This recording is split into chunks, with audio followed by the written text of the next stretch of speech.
Hello and welcome back to the channel, everybody. Today we're going to be going over 5 very strong scout builds that are non-overclocked builds that should give you a pretty good advantage when playing on Hazard 4 and Hazard 5. I've been asked this pretty frequently of could I make some builds for Haz 5 or Haz 4 or Elite Deep Dives that don't require any sort of overclocks, because not everybody has overclocks or has overclocks for all the weapons that they want to use or overclocks that they really like to use. We are going to be using every single weapon, but not every single weapon in combination. So our very first build is kind of the basic scout build. So I'm going to be running the GK2 as our primary weapon, and we're going to be taking the jury-rigged boomstick as our secondary weapon. The first two options in Scout's arsenal. And for the GK2, I have it set up like this. This is more for a fast shooting, crowd control type of GK2. I have increased rate of fire in tier 1. Really anyone in tier 1 is pretty good though. Extra ammo in tier 2, that makes it rather forgiving if we're not hitting our shots. Extra magazine size in tier 3, so we can have longer sustained fire. More weak spot damage in tier 4, but armor breaking would also work really well here too, especially if you find yourself hitting more body shots than necessarily hitting headshots or weak spot shots. And then in tier 5 we are going with even more rate of fire. This will kill big things pretty quick and can pick off small things fairly fast too. We should have decent crowd control, but not necessarily the best. Scout usually focuses on more killing high value targets, so try to stick to killing things like acid spitters, tri-jaws, stuff like that. For the secondary with the jury-rigged boomstick, I have it set up like this. You can kind of build the jury-rigged boomstick however you'd like. Usually I use this at very close range to pick off grunts and to do really high damage to big targets like oppressors, praetorians, dreadnoughts, anything like that. So for this I'm going with extra ammo in tier 1. We don't really need extra damage, so extra ammo is pretty nice. Faster reloads in tier 2. I know that the reload speed is actually quicker when you go with the faster rate of fire, and that does give you more DPS, but I just like the faster reload speed because there's plenty of times where I fire this out, put it away, and don't remember to reload it. If you're running Born Ready, then that's not such a big deal, and we'll talk about perks in a little bit. In tier 3, I like going with more pellets, but more ammo here can be pretty nice too. Even the stun can be pretty good. Tier 4, we go with blow-through rounds. That way we can punch through multiple enemies, get a little bit more value from our shotgun. And then in tier 5, white phosphorus rounds so we can light things on fire. A shotgun's pretty straightforward. Use it at close to medium range. You can actually use a shotgun out much further than you would think, because sometimes the shotgun has a surprisingly good spread, and you can actually hit enemies pretty well with it. It also really helps since we have the fire on here that we can deal with robots. All the footage that's being played in the background is taken from Haz 5 streams, so we took all of these on a Haz 5 mission. And for this one, we did take it on a robot mission, and it was working really well against the turrets, as you've probably seen in the footage. For the rest of the build, it honestly doesn't really matter what you want to run on the grappling hook or flare gun. So this is what I usually run on my grappling hook. This is longer reach in tier 1 and 2. Faster shot speed in tier 3, and then momentum. Momentum gives us almost like a little dash. I find it really useful for repositioning from place to place. I'm also running this with the Unstoppable perk, but we'll talk about that in a little bit. That basically gives us a mini dash. For the flare gun, I like running full duration flares and increased rate of fire. This is just so I can shoot out all 3 flares really quick, light up a room really fast, and then just have that room lit up for quite a while. You could build this however you'd like though. You could go with all ammo. You could go with all duration, you could go with half ammo, half duration, you could go with larger clip size. Really anything that you like with the flare gun can work with it pretty well. You can also take the auto reload. Unless you're running Born Ready, then there's no point in taking it. And then for our armor, this is my usual armor setup, and I would recommend, even if you don't plan on using every part of your armor, to buy everything in your armor set, because you will get bonus health every so many of these that you take, up to I believe 15 total health. So with the suit I usually go with larger bags. This just gives me 5 more carry weight. I find it really useful. The other 2 in tier 1 are fine too. Take whichever one of these you like. Tier 2, I would really recommend going with the health. Health will get you more survivability overall, at least when it comes to enemies trying to burst you down quickly, and that can be a real problem in Hazard 4 and 5. If slashers or guards or whatever gets real close to you, they can deal a lot of damage per second, and having more health on you will just make it so you can survive those incidents. Our only option in tier 3, just like always with all the classes, just take that one. Scout has one of the best ones. Reduced fall damage is super nice. It also stacks with a couple other things because it stacks with Tunnel Rat. So if you have Tunnel Rat, you have even less fall damage.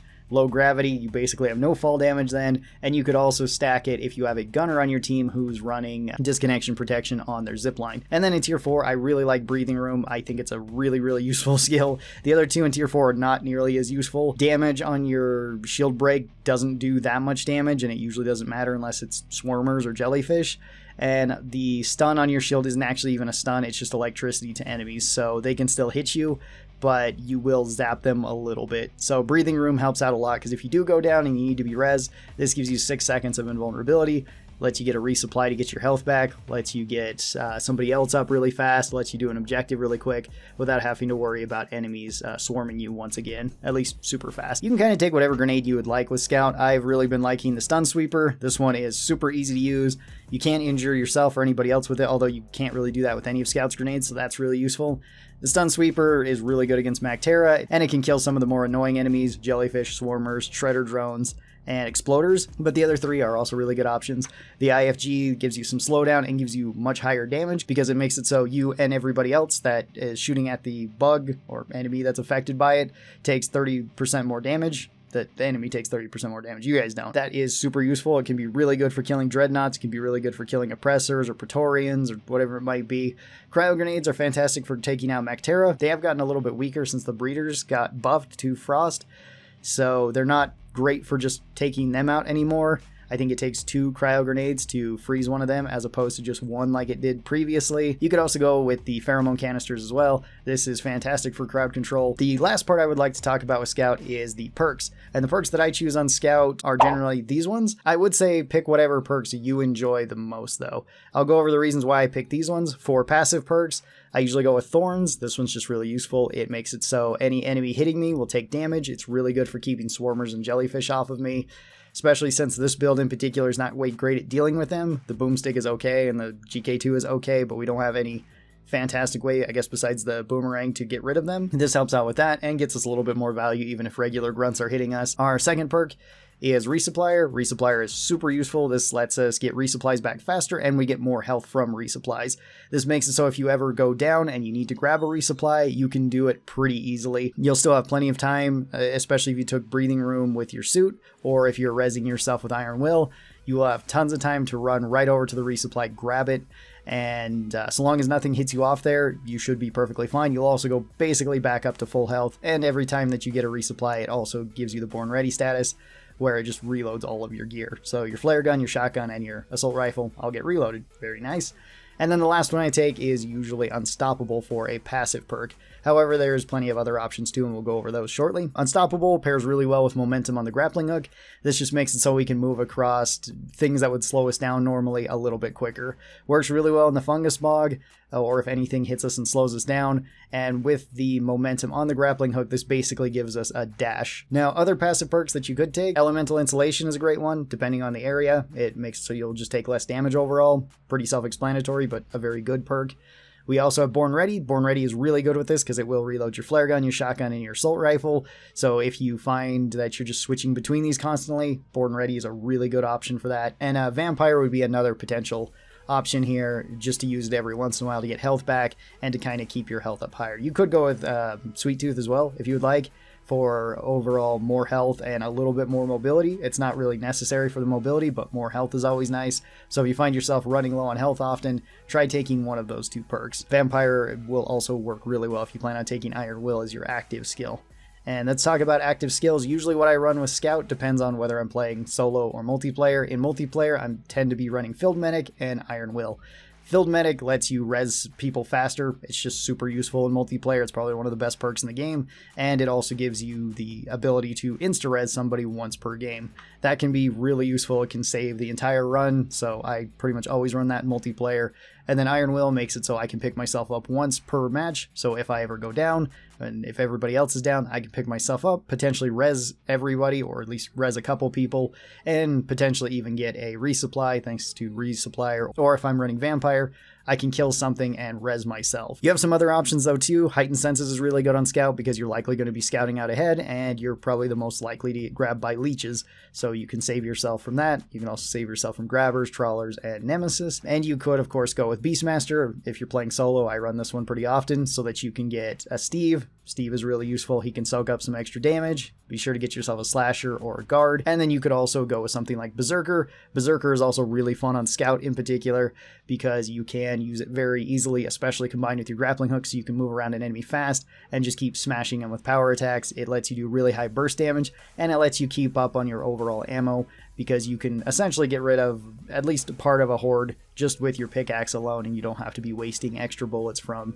your primary or secondary weapon. All right, so moving on from the basic build and just kind of everything we're running on, these other 4 builds are going to go much faster because we only have to talk about the primary and secondary weapons. You can take whatever you'd like I said, out of the other parts of this build, whatever perks you like, whatever builds you like running on your utility options, and whatever you like running on your suit. So for this, our next one is running the M1000 Classic with the Zhukovs. The M1000 Classic is really good at dealing with single target damage, and the M1000 Classic, even by itself, hits a really, really nice breakpoint because it does 55 damage. Regular grunts on Hazard 4 and 5 have 108 health, so if you hit them in the head, it will kill them with 1 shot.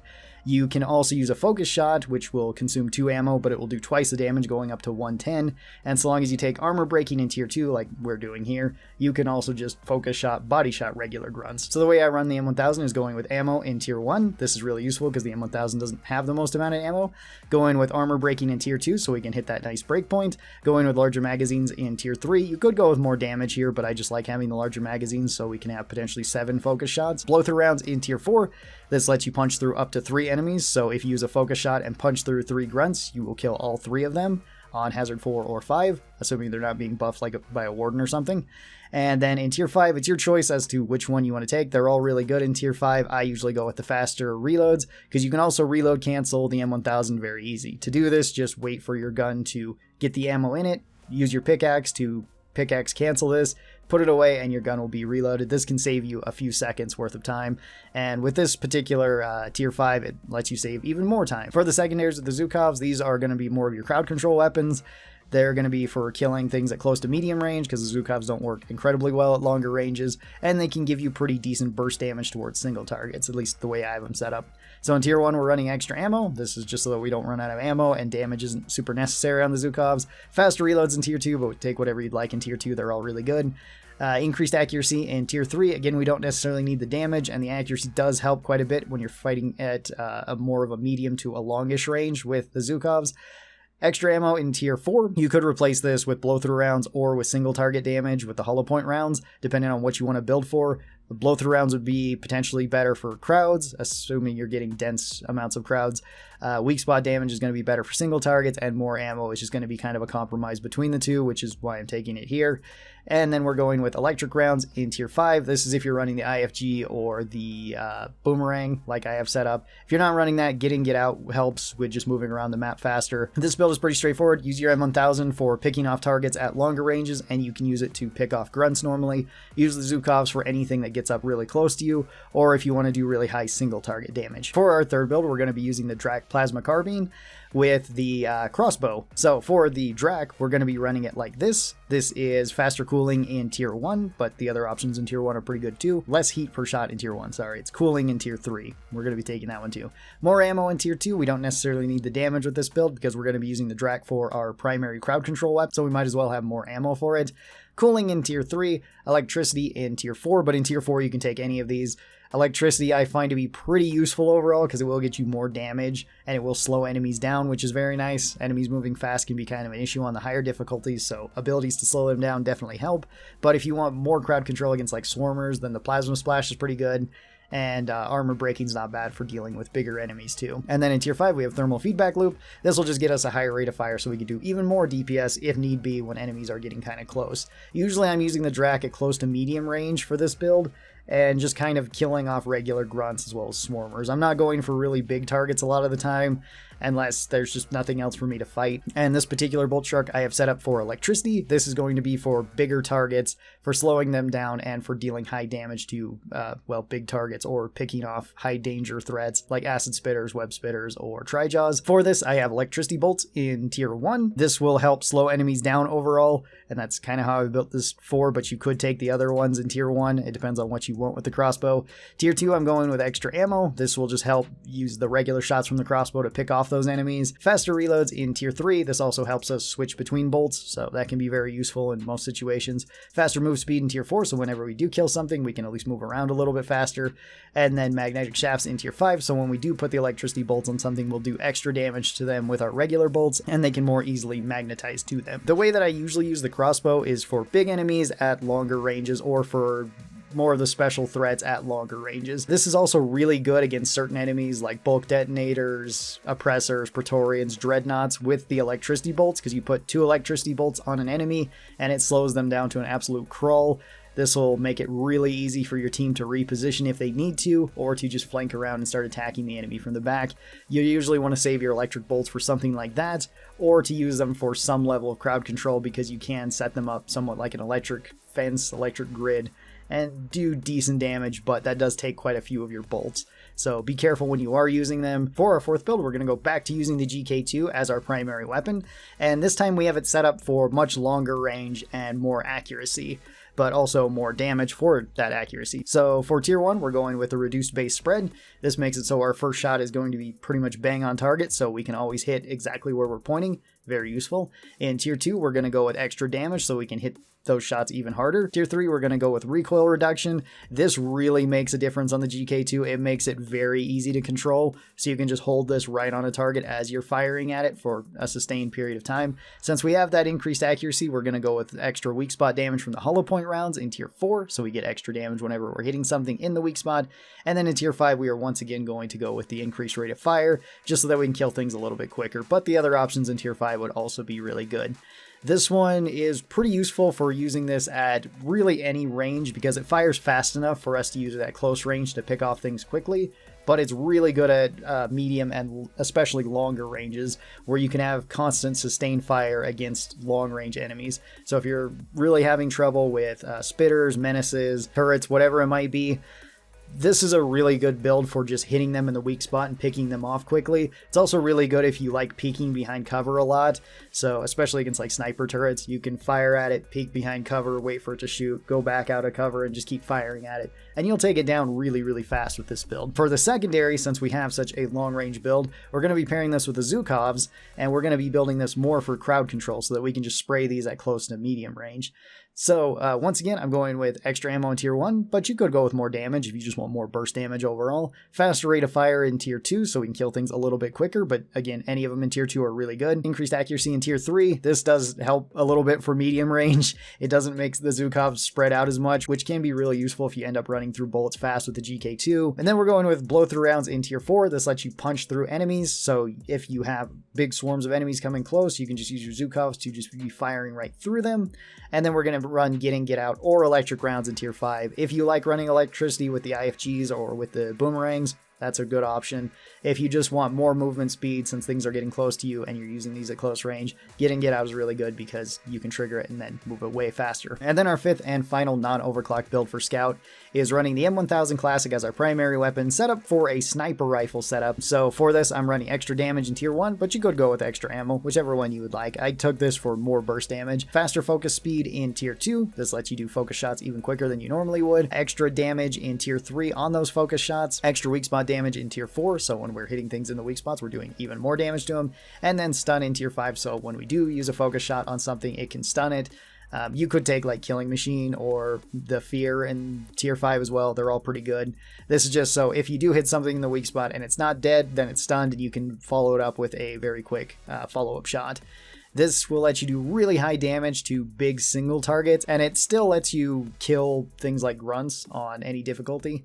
So that can be really useful if you like using focus shots there. Mostly I'm using this for long range for picking off things like acid spitters, web spitters, menaces, goo bombers, and doing really high damage to dreadnoughts. This works as a really good dreadnought build. It can run through ammo kind of quick, but that's okay. For a secondary, we're going to be pairing this with the Bolt Shark, which is also kind of for big single target damage. This build in particular is better for dreadnought missions than regular missions, but it can still do okay on them. So for the Bolt Shark, I'm running pheromone bolts. This will give us some level of crowd control, so we can shoot these into crowds, preferably hit big targets like oppressors or praetorians, so that everything tries to swarm them, detonators, whatever big enemy there is. Running more special bolts, so we have even more pheromone bolts overall, but any of them in tier 2 would be fine.